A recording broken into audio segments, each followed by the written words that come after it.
And by the way, R.J. Barrett hasn't played since he hurt his ankle when he was put back late into a game that didn't matter. Mm-hmm. And where they were getting blown out. That's if you right. Remember that? Yeah, of course. So that gets thrown into the mix as well. But I don't know what to tell you. Like, they can't shoot late in games. They can't handle the ball late in games. And then the opposing teams, like OKC did this to the Knicks. These rookies come out of nowhere.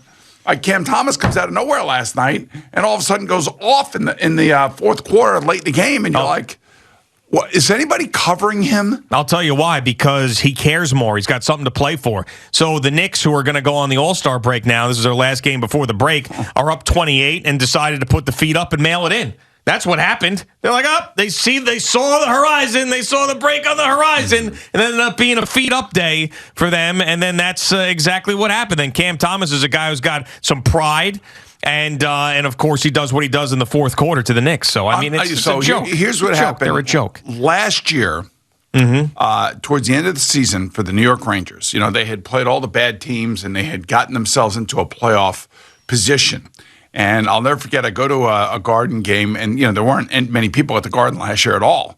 And I went to the game, and Jim Dolan was there, and he was sitting right in the front row watching the team, and there's nobody around him.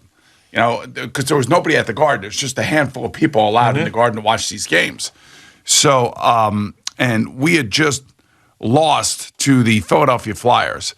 And I believe if I go back and I look at the schedule, what happened is, the game before, 2 games before, was against the Islanders, and Matt Martin knocked out Jacob Trouba. Oh, yep. And then, they shut out the Rangers again later on. And it was just, I could tell by Jim Dolan's, body language, he was ticked off. Like, he was pissed what he was watching on the ice.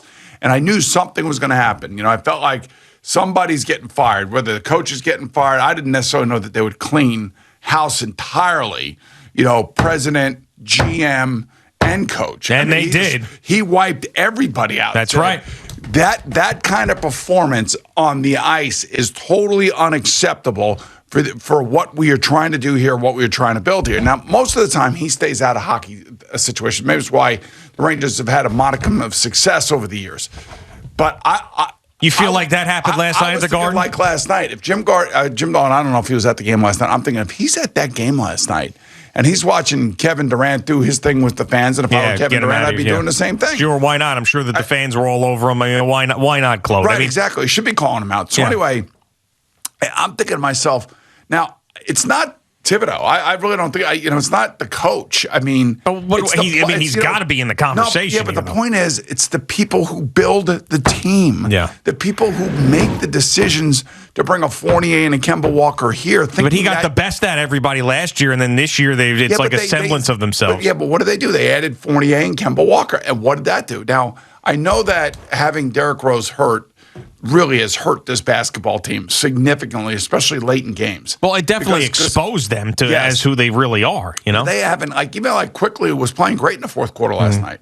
He made some, he did his patented little, jump shots in the lane, and he was getting in the lane and doing all those things. But then I'm thinking, if I'm Jim Dolan and I'm sitting there watching this, and I'm watching my team collapse to the Brooklyn Nets, who don't have Ben Simmons, who don't have Kyrie Irving, who don't have Kevin Durant, and we blow a 28-point lead. I'm thinking to myself, all right, so where is Leon Rose and Scott Perry and Worldwide nowhere West and Steve Stout nowhere that are supposed to be fixing this team? They're not going to fix the team. They're not going to fix the team. But I'm just saying, where are they? They won't. They don't answer to anybody. They don't do anything. They lay in the shadows. Last year, Leon Rose would pop out here or there and be at a game because the team was playing well and get his accolades. He is behind the curtains now doing nothing as they flounder to be one of the worst teams in the league. You know how hard it is to be worse than the Nets last night, to be more embarrassing than what the Nets have gone through in the last couple of weeks, how hard that was to do, and somehow they pulled that off, blowing a 28-point lead. No, I know, but I mean, we're talking about here local basketball and all the nonsense that's gone on, and Harden quitting on the team, and Kyrie can't even play, and Kevin Durant's hurt, and everything's just a mess over there, and the Nets are on losing streaks left and right, and for the Knicks to be up 28 and to blow that, I mean, to be worse than that is pathetic. I mean, The fan base, and think about the fan base and all the fans and the Knicks fans there that were probably gloating and yelling the entire time, and then how embarrassed they are today by their team's performance. I mean, it's just it's pathetic, and there's no sign of life. Tell me the sign of life. What's going to happen? I mean, are they going to somehow magically end up in the lottery and then find that superstar that has eluded them for the better part of 30 years? Is that going to happen? Is all of a sudden that young free agent, not the over-the-hill free agent superstar, going to decide to sign with the Knicks? Because that doesn't even exist in this upcoming free agent class. Is someone going to force themselves out like Donovan Mitchell out of Utah and then want to come here to where is the sign of life on the horizon for the franchise? And you ask what Leon Rose is doing, there's nothing he can do. Nothing, because they're never going to be any good because they're just NBA purgatory material every single year. Even last year, same thing with the 4 seed. They got their doors blown off. NBA purgatory. I'd rather be a bottom feeder and then try to get in the draft and then hopefully you luck out and get someone like John Morant. I'd rather be that than this, whatever this is. I don't even know what this is. And then and what makes this even worse is, like I said, no Durant, no Irving, and no Simmons. I can't even believe I'm saying Simmons in that trio because it's been Harden for the last year and a half. But the thing is like reading about all the Harden stuff and the crap that he was pulling while he was here and the things that he was allowed to get away with. I mean, they play a game in San Antonio. Instead of traveling with the team to the next spot, where does he go? He goes to Houston and goes to party. Mm-hmm. I think the team was going to Denver. Instead of going to Denver, where does he go? He goes to Vegas to party. To party. And then all you hear from the Harden camp is, well, he's got to get a championship. He's already got a championship. It's called the championship of partying because he's always partying and he's always going out and doing something. And like, how committed is he really, truly ever when it comes to any of these teams? No, he's not, of course. And then you watch some of the, if you're a Net fan and you watch some of the displays of defense that he pretended to play, it was just... It's insulting. It's like it's a completely insulting thing. And Kevin Durant was insulted. Kevin Durant was insulted with his conditioning, his level of commitment, his lack of accountability. And then, I guess Harden somewhere along the line said that he couldn't believe like all the things that Kyrie Irving was getting away with and how he was enabled and how the franchise wasn't holding him accountable. Mm-hmm. And meanwhile, this guy comes in here and basically lays a ginormous egg on the franchise. It's like when you read some of this stuff, I went back and looked at all this stuff yesterday. I was shocked. I was shocked just how insulting like James Harden's time here was. Yeah, it's almost like commonplace. I mean, it's NBA commonplace these days. How about Harden left the team after a win in San Antonio so he could go party in Houston. Yeah. He then met up with the Nets 2 days later in Minnesota, where he struggled in that loss and didn't do anything. Yeah, I remember at a tough night shooting.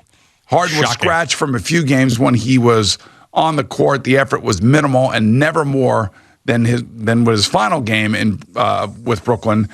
And that was that February 2nd game in Sacramento, after which that whole viral video went of him just being totally lackluster on defense and everything.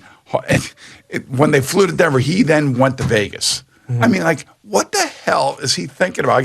Does he realize, like, a team is like everybody committing to one common goal? Do you ever see, like... I've never heard of anything so asinine in all my life to allow a guy just to go and do whatever he wants, whenever he wants, and then just show up and pound the basketball and show no effort whatsoever. Yeah, I'm trying to think of the best analogy with it. I mean, I guess I would say, because the immature nature in which James Harden is acting with is sort of like, you look maybe at a child in a classroom and you see a child in the classroom doing whatever he wants to do, and he's not listening to anybody, he's not participating, he's hitting other students, he's doing whatever, and you think to yourself, where does that start? I'll tell you where it starts. It starts at home with the parents. Where did this start with James Harden? It started in Houston with Daryl Morey, who allowed him to do whatever he wanted to do, put it in his contract that he didn't need to fly with the team, and he could just have free reign.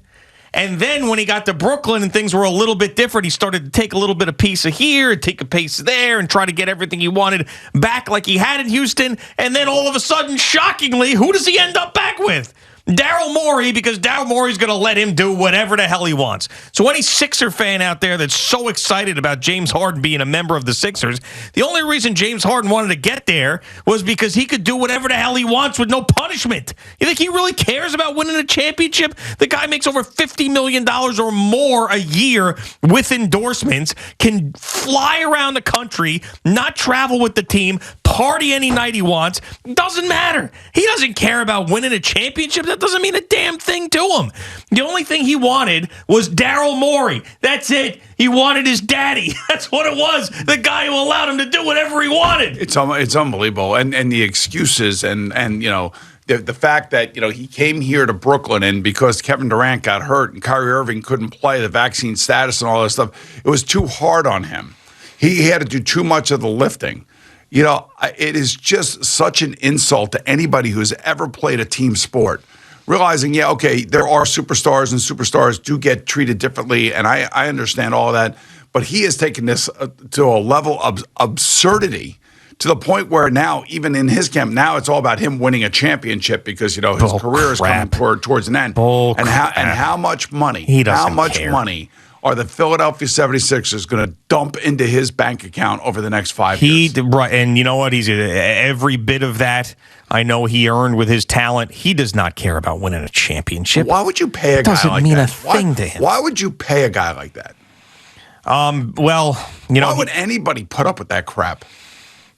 You know, if you look back, all right, so why would really the question is why would Daryl Morey? I mean, Daryl Morey and the Rockets had a good run there, not a great run, of course, because they would always run into a better team in the West and mainly the Golden State Warriors at the time. But, you know, he made the Houston Rockets relevant. I mean, they had a great run down there. They were winning games. He was an MVP. He was everything. I mean, they just had a lot of fun together and had success together. So, you know, that was Daryl Morey's ticket to keeping his job for as long as he did before things went south and then getting another job. Well, things went south because he took on the NBA and China. Right, of course, yeah. And so just like James Harden needs Daryl Morey needs a superstar like James Harden. So that's why he puts up with it.